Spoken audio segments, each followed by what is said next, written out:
तो दोस्तों आज की इस वीडियो में ईपीएस यानी इंटरप्रेन्योरशिप क्लास 12 की पूरी किताब का निचोड़ करके 45 यानी 45 ऐसे मोस्ट इंपॉर्टेंट सब्जेक्टिव क्वेश्चन की कंप्लीट सॉल्यूशन करेंगे जो आपके 2021 के इंटर की परीक्षा में 100% आएंगे। मतलब कि आपके जो इंटर की एग्जाम में सब्जेक्टिव क्वेश्चन पूछे जाएंगे वो सारा सब्जेक्टिव क्वेश्चन इसी 45 सब्जेक्टिव क्वेश्चन में से रहेंगे। सो आप लोग आज की इस वीडियो को कंप्लीट जरूर देखिए और लाइक करके अपने दोस्तों को भी शेयर कीजिए जिससे आपके दोस्तों को भी फायदे हो सके। और यदि आप चैनल में नए हैं तो प्लीज चैनल को सब्सक्राइब करके बेल आइकन को जरूर प्रेस कीजिए जिससे हमारी हर नई वीडियो का नोटिफिकेशन आपको सबसे पहले मिले और आप उन वीडियोज को सबसे पहले देख पाएं। तो चलिए देखते हैं कि कौन कौन सा सब्जेक्टिव क्वेश्चन आप लोगों को पढ़ना है।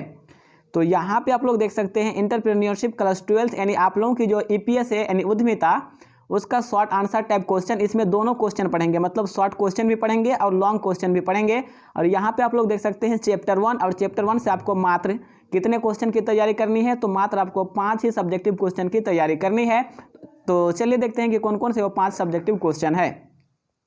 तो पहला सब्जेक्टिव क्वेश्चन होगा आपका उद्यमी या साहसी कौन है, हु इज एन एंटरप्रेन्योर। ये क्वेश्चन 2010 एवं 2011 की फाइनल की परीक्षा में पूछा गया था, मतलब कि 2010 एवं 11 की इंटर की एग्जाम में पूछा गया था। तो क्वेश्चन सुन लीजिए, काफ़ी इंपॉर्टेंट क्वेश्चन है और देख सकते हैं ये क्वेश्चन रिपीट भी हुआ है, मतलब कि आपके 2021 की इंटर की एग्जाम के लिए काफ़ी इंपॉर्टेंट है। तो आंसर होगा इसका, साहसी वे होते हैं जो जोखिम उठाने वाले होते हैं। साहसी या उद्यमी लाभ की आशा से किसी कार्य को शुरू करते हैं, साथ ही उस कार्य में कोई नुकसान होता है तो उसे सहने को भी तैयार होते हैं।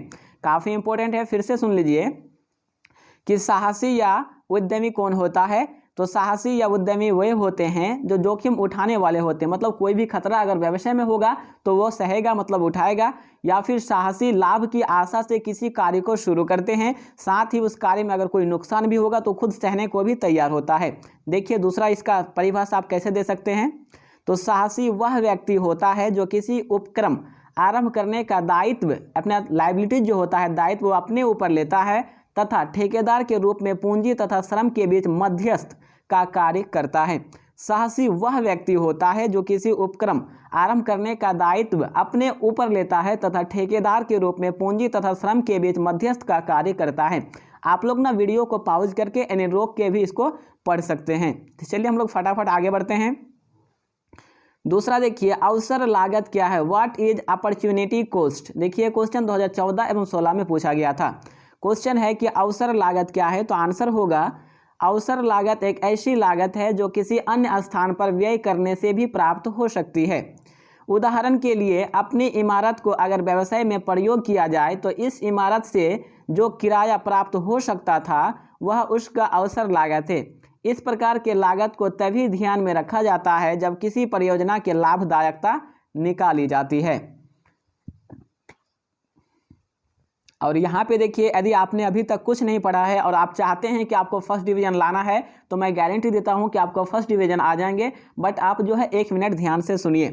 क्या आप एक ऐसा स्पेशल ग्रुप से जुड़ना चाहते हैं जिसमें आपको हर सब्जेक्ट जैसे आपका accountancy, business studies, entrepreneurship, economics, Hindi और इंग्लिश का most important question objective and subjective दोनों जो आपके फाइनल की एग्जाम के लिए, मतलब कि 2021 की जो एग्जाम होने वाली है उसके लिए काफ़ी इंपॉर्टेंट है, मतलब आने का 100% चांस है, वो सारा क्वेश्चन आपको दिया जाएगा। और क्वेश्चन बहुत ही कम होगा, मतलब कि आप लोगों को जो क्वेश्चन दिया जाएगा ना वो क्वेश्चन खूब होगा, तो 150 के आसपास क्वेश्चन होगा ऑब्जेक्टिव क्वेश्चन। और सारा जो आपका ऑब्जेक्टिव क्वेश्चन पूछा जाएगा आपके फाइनल की एग्जाम में वो सारा इसी में से रहेंगे। तो यदि आप चाहते हैं कि आपको कम समय में अच्छा मार्क्स आए तो आपको स्पेशल ग्रुप ज्वाइन करना होगा, ठीक है। तो देखिए यहाँ पे तो आपको क्या करना होगा, स्पेशल ग्रुप मतलब ज्वाइन करना होगा। अगर आप भी जो है अच्छा मार्क्स लाना चाहते हैं तो स्पेशल ग्रुप का आपको ज्वाइन करना होगा। और स्पेशल ग्रुप में ज्वाइन होने के लिए आपको मात्र 51 रुपये पेमेंट करना होगा। कितने रुपए पेमेंट करना है, तो आपको मात्र 51 रुपये पेमेंट करना है। और आपकी सभी सब्जेक्ट की जो सबसे ज़्यादा इंपॉर्टेंट क्वेश्चन है वो आपको दिया जाएगा, जिससे आप आसानी से फर्स्ट डिवीजन लिख के ले लीजिए, आपको आएगा। क्योंकि ये पिछले 5 सालों का एक्सपीरियंस है और बच्चों को पास करा रहे हैं, ठीक है। इसलिए मैं दावे के साथ कह सकता हूँ कि यदि आप पढ़ लीजिएगा, मतलब कि हर सब्जेक्ट से मात्र 150 आपको ऑब्जेक्टिव पढ़ना है, जो कि आप 1 से 1.5 घंटा में आराम से पढ़ सकते हैं। तो यदि आप चाहते हैं कि आपने कुछ नहीं पढ़ा और अच्छा प्रदर्शन करना चाहते हैं तो जरूर ज्वाइन कीजिएगा। मात्र 51 रुपये में आपको सभी सब्जेक्ट का मोस्ट इंपॉर्टेंट क्वेश्चन दिया जाएगा आंसर के साथ। देखिए उसमें आंसर भी रहेगा और आंसर जो है 100% करेक्ट रहेगा। सो आप यदि चाहते हैं कि आप भी फर्स्ट डिवीजन कर जाए आराम से, अभी तक कुछ नहीं पढ़े हैं और जो स्टूडेंट पढ़े हुए हैं उसको तो मैं लिख के देता हूं कि आप आराम से 400 प्लस मार्क्स ला सकते हैं यदि आप स्पेशल ग्रुप ज्वाइन करते हैं तो। और ये देखिए ये मेरा व्हाट्सएप नंबर है 7493991890। तो इस नंबर पे आप व्हाट्सएप पे स्पेशल ग्रुप लिखकर मैसेज कीजिए तो आपको स्पेशल ग्रुप में ऐड किया जाएगा, जिसके लिए आपको मात्र 51 रुपये ही देना है। पेमेंट एक ही बार करना है, दोबारा पेमेंट करने की जरूरत नहीं है। और मैं गारंटी के साथ कहता हूँ कि यदि आप पढ़ लीजिएगा तो आपको फर्स्ट डिवीजन लिख के लीजिए, कहीं भी हम लिख के दे सकते हैं, ठीक है। तो ये नंबर है, इस पर आप जो है मैसेज जरूर कीजिएगा। मात्र 51 रुपये में आपकी सभी सब्जेक्ट कंप्लीट की जाएगी, मात्र 10 दिन में। आपको मात्र 10 ही दिन पढ़ना है तो आपका कंप्लीट हो जाएगा। तो चलिए हम लोग आगे बढ़ते हैं। और मैं आप लोगों को बता दूं कि पिछली वीडियो में बताया था तो अब तक बहुत सारे स्टूडेंट ऐड हो चुके हैं, मतलब कि ज्वाइन कर चुके हैं। सो जो ज्वाइन नहीं किए हैं वही मैसेज कीजिएगा, और जो ज्वाइन कर चुके हैं प्लीज़ आप मैसेज नहीं कीजिएगा। तो यहाँ पे देखिए हम लोगों का तीसरा नंबर क्वेश्चन, कर्मचारी और साहसी कैसे भिन्न होते हैं, मतलब कि कर्मचारी और साहसी जो होते हैं वो कैसे अलग होते हैं। How do entrepreneurs differ from employees. ये क्वेश्चन देखिए कब पूछा गया था। तो आंसर यानी उत्तर हो जाएगा इसका, कर्मचारी वह व्यक्ति होता है जिसे साहसी अपने कार्य में सहायता के लिए रखता है। कर्मचारी कौन होता है? तो कर्मचारी वह व्यक्ति होता है जिसे साहसी अपने कार्य में सहायता के लिए रखता है। और यहाँ पे देखिए दूसरा, कर्मचारी साहसी द्वारा दिए गए दिशा निर्देश के अंतर्गत कार्य संपादन करता है। तीसरा, कर्मचारी को लाभ या हानि का कोई भी जोखिम नहीं उठाना पड़ता है। अब देखिए साहसी साइड में आपको क्या लिखना होगा। देखिए इस अंतर को करने के लिए आपको क्या करना होगा, जैसे कि मैं आप लोगों को लगभग हर वीडियो में बताया हूं कि जैसे यहाँ पे कर्मचारी और साहसी है, ठीक है। तो आपका जो पेज होगा उसको दो भागों में इस टाइप से बांटना है। एक साइड में आपको कर्मचारी होगा और दो साइड में आपको लिखना होगा दूसरे साइड में क्या, तो यहाँ पे क्या है साहसी, मतलब इधर आपको लिख दीजिएगा कर्मचारी और इधर आप लिख दीजिएगा साहसी। तो कर्मचारी साइड में ये 3 ठो लिख देना है आपको, ये 3 ऑप्शन पॉइंट। और जो साहसी साइड होगा उसमें देखिए कौन कौन सा पॉइंट आपको लिखना है, तो उसमें ये 3 को लिखना है। कौन कौन? तो साहसी वह व्यक्ति होता है जो किसी व्यवसाय उपक्रम को लगाने का जोखिम लेता है। साहसी स्वतंत्र रूप से अपने कार्य संपादित करता है। साहसी को पग पग पर लाभ अथवा हानि का जोखिम उठाना पड़ता है। चलिए आगे देखते हैं। और नेक्स्ट देखिए हम लोगों का यहाँ पे देख सकते हैं चौथा नंबर क्वेश्चन, क्वेश्चन नंबर 4, अवसर एवं उद्यमी के मध्य क्या संबंध है। What are the relationship between opportunity and entrepreneur. यानी अवसर एवं उद्यमी के जो मध्य संबंध होता है, रिलेशन होता है, वो क्या होता है। तो आंसर होगा अवसर एवं उद्यमी का संबंध। अवसर तथा उद्यमी के बीच वही संबंध होता है जो पानी और मछली के बीच होता है। पानी के बिना मछली का कोई जीवन नहीं होता है, वह पानी से ही अपना भोजन तलाशती है और जिंदा उसी में जिंदा रहती है। उद्यमी रूपी मछली का पानी अवसर ही तो है, अतः इन दोनों के बीच जो है जीवन मृत्यु का संबंध है। उद्यमी और किसके बीच? देखिए इन दोनों के बीच जीवन मृत्यु का संबंध है। और उद्यमी सबसे पहले अवसर को पहचान कर उसे चिन्हित करता है, मतलब उसको चुनाव करता है। विभिन्न संबंधित जानकारी हासिल करके उसकी आवश्यकता का आकलन करके इसके लिए संसाधन आदि जुटाकर उद्यम या प्रोजेक्ट की सुनिश्चितता करता है। तो आप लोग इसको वीडियो को पॉज करके पढ़ लीजिए, या फिर कॉपी पे उतार के भी आप पढ़ सकते हैं, या फिर आप वीडियो को डाउनलोड करने के बाद भी पढ़ सकते हैं। और आप लोगों को मात्र चैप्टर 1 से ये 5 ही सब्जेक्टिव क्वेश्चन की तैयारी करनी है, कम से कम ये 5 तो कर ही लेनी है। आगे देखिए हम लोगों का चैप्टर 2 कितना है। तो चैप्टर 2 और चैप्टर 2 से आपको ओनली 2 इंपॉर्टेंट क्वेश्चन, मतलब 2 ही सब्जेक्टिव क्वेश्चन की तैयारी करनी है। तो चलिए देखते हैं कौन कौन से है। तो यहाँ पे देखिए 6 नंबर क्वेश्चन, पर्यावरण अध्ययन के कोई 3 उद्देश्य बताइए। State any 3 objectives of study of environment.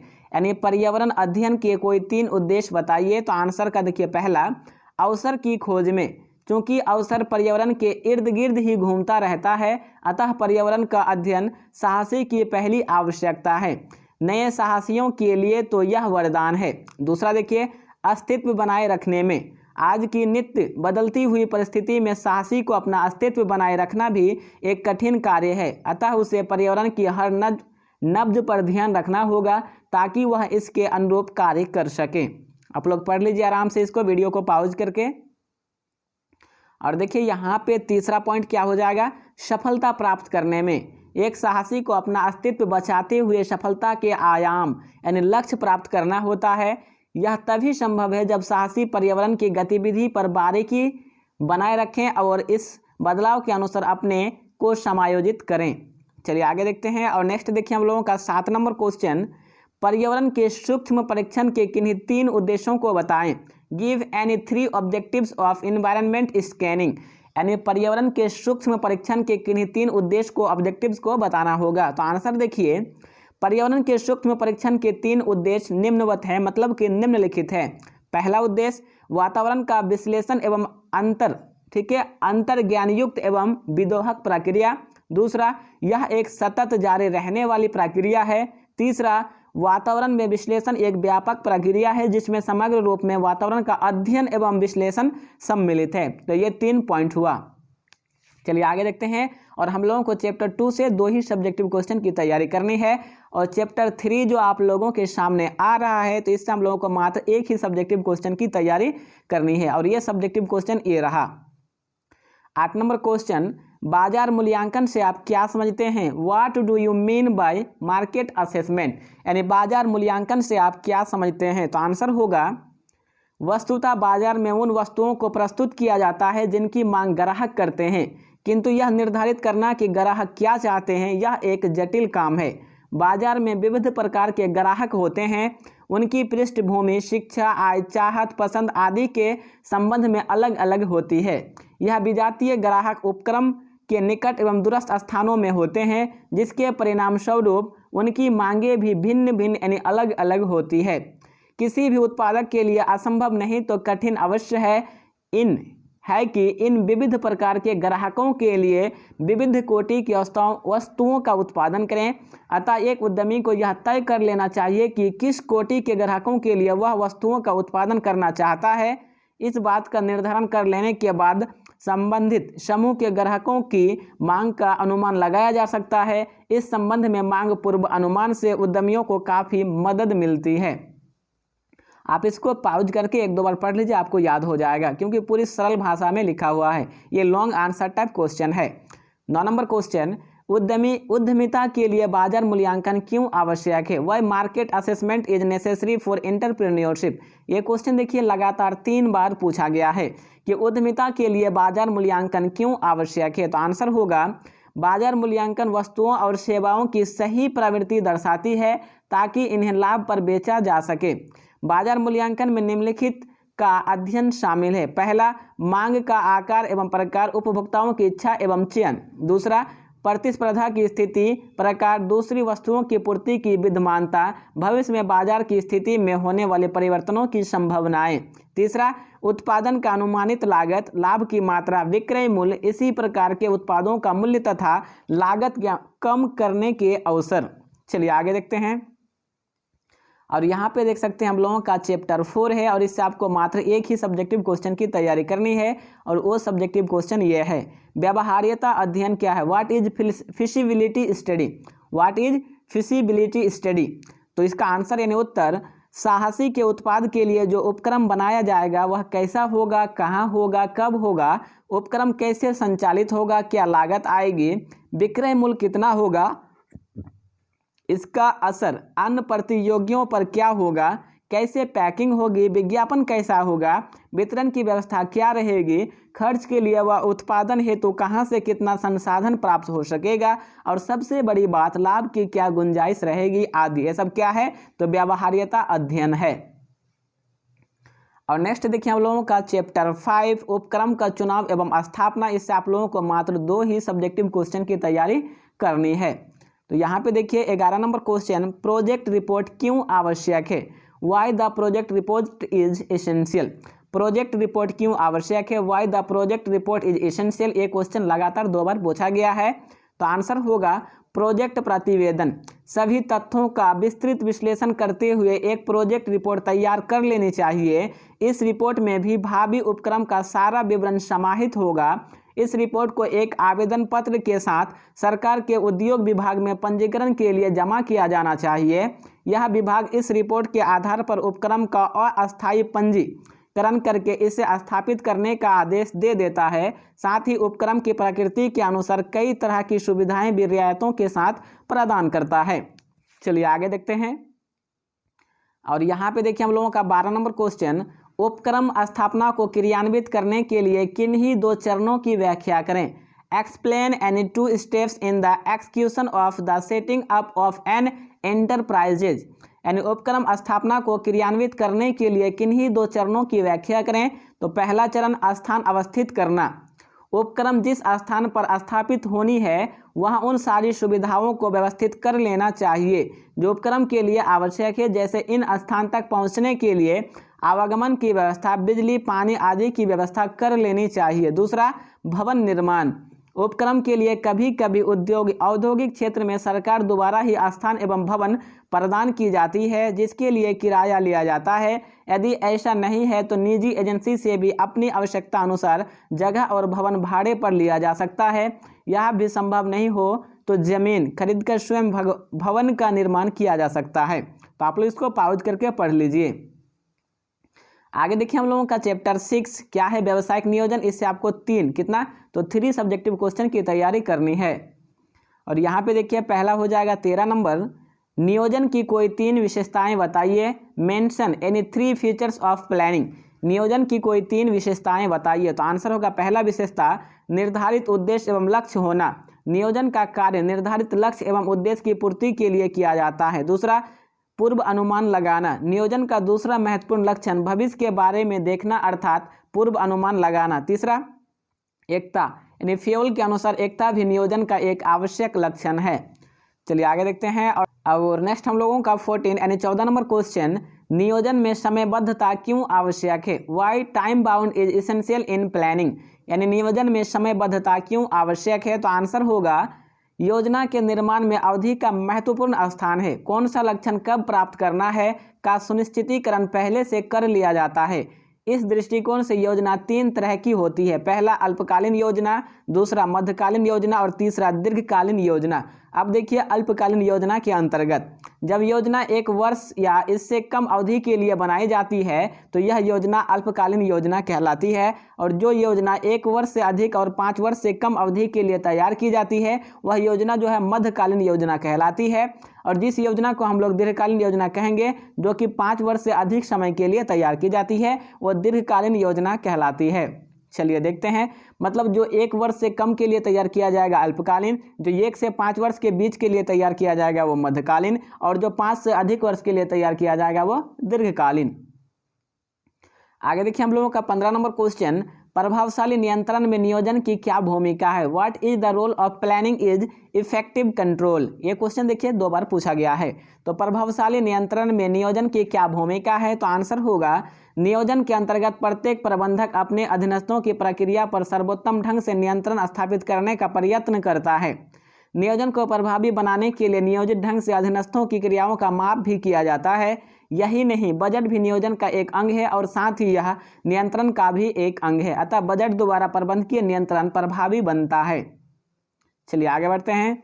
आगे देखिए हम लोगों का 7 नंबर क्वेश्चन, परियोजना की अवधारणा एवं नियोजन। इससे एक ही क्वेश्चन करना है। 16 नंबर देखिए, परियोजना क्या है, व्हाट इज रिपोर्ट। परियोजना क्या है, व्हाट इज रिपोर्ट। तो आंसर होगा परियोजना जटिल। परियोजना क्या है, तो परियोजना जो है वो जटिल, परस्पर संबंधित एवं अनुक्रमिक कार्यों का एक समूह है जिसे निश्चित समय सीमा एवं बजट तथा विशेष विवरणों के अनुसार पूरा किया जाता है। चलिए आगे देखते हैं।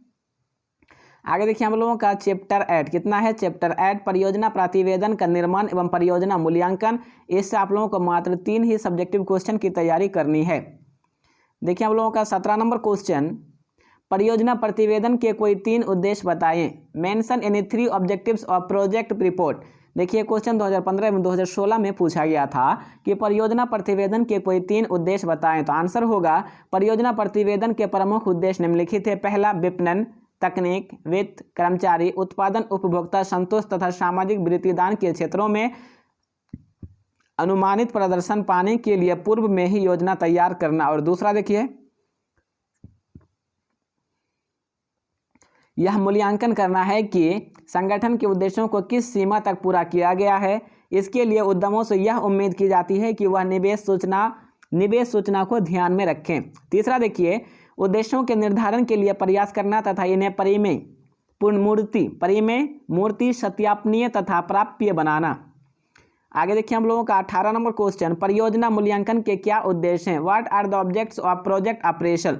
तो आंसर होगा परियोजना आकलन निम्नलिखित उद्देश्यों से किया जाता है। पहला, परियोजना के विशेष एवं पूर्व अनुमानित परिणाम पर पहुंचना। दूसरा, परियोजना की सफलता को निर्धारित करने हेतु आवश्यक सूचना प्राप्त करना। तीसरा, परियोजना की सफलता का परिमाप निर्धारित करना। और चौथा, परियोजना की अनुमानित लागत एवं लाभ को पहचानना। ठीक है, यह परियोजना मूल्यांकन के उद्देश्य हैं। इस 4 उद्देश्य को आप याद कर लीजिएगा। चलिए आगे देखते हैं। आगे देखिए हम लोगों का 19 नंबर क्वेश्चन, परियोजना में समयबद्धता क्यों आवश्यक है? Why time boundariness is essential in a project, यानी परियोजना में समयबद्धता क्यों आवश्यक है? तो आंसर, परियोजना प्रतिवेदन में इसके प्रत्येक स्तर पर लगने वाले समय की तालिका संकलन की जानी चाहिए तथा इसे समय पर पूरा किए जाने की कसम साहसी को लेनी चाहिए ताकि परियोजना समय पर पूरा हो सके, अथवा अन्यथा इसे काफ़ी नुकसान उठाना पड़ता है। विलंब होने से परियोजना की लागत बढ़ती जाती है और कुछ अप्रत्याशित बाधाएं आने लगती है, जिसके चलते इसका पूरा होना संदेहास्पद लगने लगता है। आगे देखिए हम लोगों का चैप्टर 9, संसाधन निर्धारण, वित्तीय एवं गैर वित्तीय। इससे आप लोगों को 2 ही सब्जेक्टिव क्वेश्चन की तैयारी करनी है। तो देखिए पहला सब्जेक्टिव, भौतिक संसाधनों को प्रभावित करने वाले किन्हीं 2 तत्वों को बताएं। State any 2 elements which affect physical resources, यानी भौतिक संसाधनों को प्रभावित करने वाले किन्हीं 2 तत्वों को बताएं। तो देखिए आंसर, पहला तत्व भूमि की स्थिति, उसकी मात्रा एवं उसकी लागत तथा उक्त भूमि तक पहुंचने के लिए आवश्यक यातायात की सुविधा। यह पहला हो गया तत्व। और दूसरा तत्व क्या होगा? कच्चे माल की उपलब्धता, इसकी किस्म, लागत, आपूर्तिकर्ता, क्रय की पूर्ति एवं आपूर्ति में लगने वाला समय इत्यादि। आगे देखिए हम लोगों का 21 नंबर क्वेश्चन, वित्तीय संसाधन जुटाने के क्या स्रोत हैं? What are the source that mobilize financial resource, यानी वित्तीय संसाधन जुटाने के क्या उद्देश्य हैं? तो आंसर होगा, उद्यमी अपनी वित्तीय आवश्यकताओं की पूंजी स्वयं अपने कोष से या बाहरी कर्ज से पूरा करता है। कर्ज व्यापारिक बैंक या अन्य वित्तीय संस्थानों से या तो जमानत के आधार पर या बिना जमानत के आधार पर भी प्राप्त किया जा सकता है। यदि उपक्रम का प्रारूप कंपनी के रूप में है तो शेयर तथा ऋण पत्र बेचकर वित्त का प्रबंध किया जाता है। इसको आप लोग आराम से पढ़ लीजिए। और नेक्स्ट देखिए हम लोगों का चैप्टर 10, अस्थायी एवं कार्यशील पूंजी की आवश्यकता है। 1 3 क्वेश्चन, कितना? तो 1 3। तो देखिए हम लोगों का 22 नंबर क्वेश्चन, अस्थायी पूंजी क्या है? व्हाट इज फिक्स्ड कैपिटल, यानी अस्थायी पूंजी क्या है? तो इसका आंसर होगा, अस्थायी पूंजी को अचल पूंजी भी कहते हैं। अस्थायी पूंजी से आशय पूंजी के उस भाग से है जिसका निवेश अस्थायी संपत्तियों जैसे भूमि, भवन, मशीनरी, फर्नीचर, उपकरण आदि की खरीद के लिए किया जाता है। इन संपत्तियों का क्रय करने का उद्देश्य लंबे समय तक इनसे आय उपार्जित करना होता है, आय अर्जित करना होता है। क्योंकि यह पूंजी एक लंबे समय तक व्यवसाय में अवरुद्ध रहती है, अतएव इसे अस्थायी पूंजी कहते हैं। आगे देखिए हम लोगों का 23 नंबर क्वेश्चन, कार्यशील पूंजी के लिए चक्र से आप क्या समझते हैं? यानी कार्यशील पूंजी के जो चक्र है उससे आप क्या समझते हैं? What do you mean by the cycle of working capital, यानी कार्यशील पूंजी के चक्र से आप क्या समझते हैं? ये क्वेश्चन तो आप लोगों को किसी भी हाल में याद रखना है। देखिए 2014, 2015, 2016, 2018 में कितना बार पूछा गया है, मतलब कि फिर ये क्वेश्चन रिपीट होगा। तो आंसर देखिए, कार्यशील पूंजी से आशय उस पूंजी की मात्रा से है जिसका निवेश चालू संपत्तियों जैसे प्राप्ति विपत्र, विविध देनदार, कच्चा माल, अर्ध निर्मित माल तथा निर्मित माल में किया जाता है। कार्यशील पूंजी अस्थिर प्रकृति की होती है, अर्थात चक्र की तरह घटते बढ़ते रहता है। कार्यशील पूंजी कार्यशील एवं घूमती रहती है तथा उसका उपयोग दैनिक व्यवसायिक क्रियाओं के लिए किया जाता है। आगे देखिए हम लोगों का यहाँ पे देख सकते हैं 24 यानी 24 नंबर क्वेश्चन, अस्थायी पूंजी की विशेषताओं को बताएं। State the characteristics of fixed capital, यानी अस्थायी पूंजी जो है उसकी विशेषताएं, यानी उसकी विशेषता को बताने के लिए कह रहा है। तो आंसर होगा, अस्थायी पूंजी की विशेषताएं या प्रकृति। अस्थायी पूंजी की विशेषताएं निम्नलिखित हैं, मतलब नीचे लिखित है। पहला नंबर, अस्थायी पूंजी व्यवसायिक दीर्घकाल तक रहती है। अस्थायी पूंजी जो होती है वो व्यवसाय में दीर्घकाल तक रहती है। दूसरा, अस्थायी पूंजी का उपयोग अस्थायी संपत्तियों के क्रय करने में होता है, जैसे भूमि, भवन, मशीनें, फर्नीचर आदि ये सब खरीदने के लिए जिस पूंजी का उपयोग होगा उसे हम लोग अस्थायी पूंजी कहेंगे। तीसरा देखिए, अस्थायी पूंजी की मात्रा व्यवसाय की प्रकृति पर निर्भर करती है। चौथा, यह लागत संरचना को प्रभावित करती है। पांचवा, अस्थायी पूंजी में अत्यधिक जोखिम होता है, मतलब कि अत्यधिक खतरा होता है। और यहाँ पे देखिए हम लोगों का चैप्टर 11 कितना है? तो चैप्टर 11, और अब तक हम लोगों ने 24 जो है सब्जेक्टिव क्वेश्चन को कंप्लीट कर लिए थे। इस सेट 1 में और सेट 2 में हम लोग क्या करेंगे, तो 25 से लेके आगे तक यानी 45 तक जो 20 बचा हुआ है उसे कंप्लीट करेंगे। तो यहाँ पे देखिए हम लोगों का सेट 1 दिख जाएगा, तो इसे आप लोग देख लीजिए, सॉरी सेट 1 नहीं सेट 2, यहाँ जो हम लोगों का 25 से 45 वाला क्वेश्चन दिखेगा, तो इसे आप जरूर देख लीजिए। तो चलिए हम लोग मिलते हैं नेक्स्ट वीडियो में, तब तक के लिए बाय।